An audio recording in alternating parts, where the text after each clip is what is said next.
Hello students, welcome back to your English language class. Today we are going to begin with our next topic, which is about agreement of verb with the subject.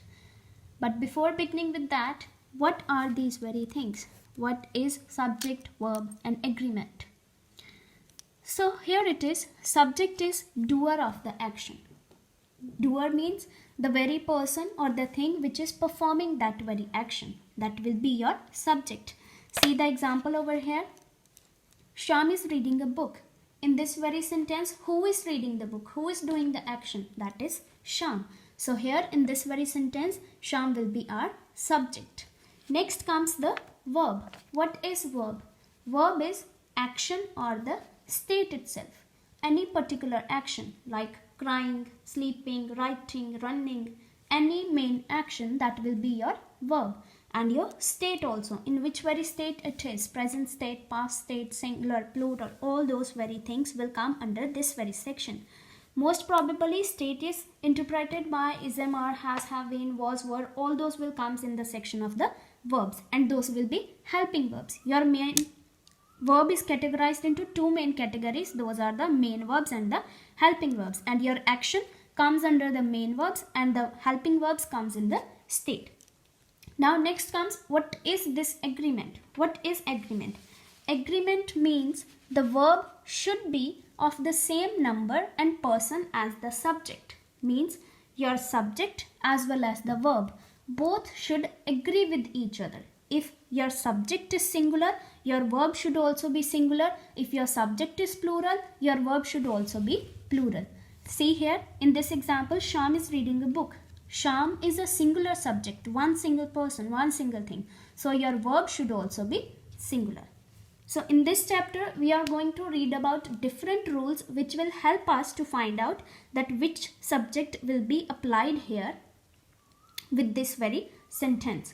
According to the rules itself, we can learn it, and we have to prepare a table of the rules likewise as I have written over here, and you can write those rules in your English One's notebook along with one example of each rule. The very first rule is, if two or more singular subjects are joined by and, two or more subjects are there and those subjects are joined by the very word and, then your verb will be plural. See this example. Atul and Amit were present. Here which are the different subjects? Amit and Atul. And both these different subjects are joined by the very word and. So according to the rule, our verb will be plural, and here it is plural. Likewise, every rule is there and every rule has an exceptional case. Exceptional case means the very point or the very statement where this rule will not work, but instead of another rule will work.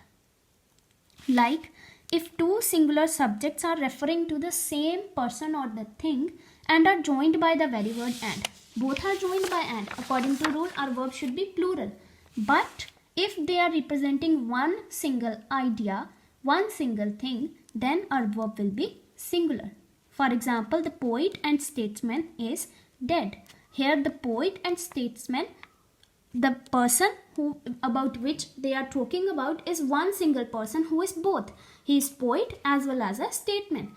It is being talked about one single person, so our verb will be one. Next comes the second exception.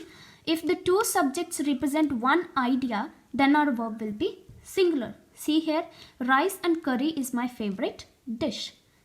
Here, rice and curry are two different things, right? But here they are being talked about as a dish, one particular dish. So one thing, one verb. Next comes the rule second. If nouns are preceded by each or every, verb will be singular. Because each and every in the name itself meaning is very clear. It means single thing.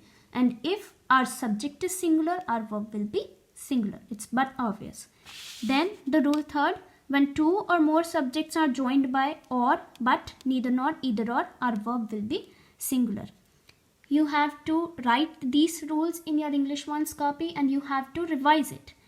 And then please try to read out the rules and again write it in your notebook. After that, you will be able to easily solve the exercise. Next rules we will cover in the next video. Thank you.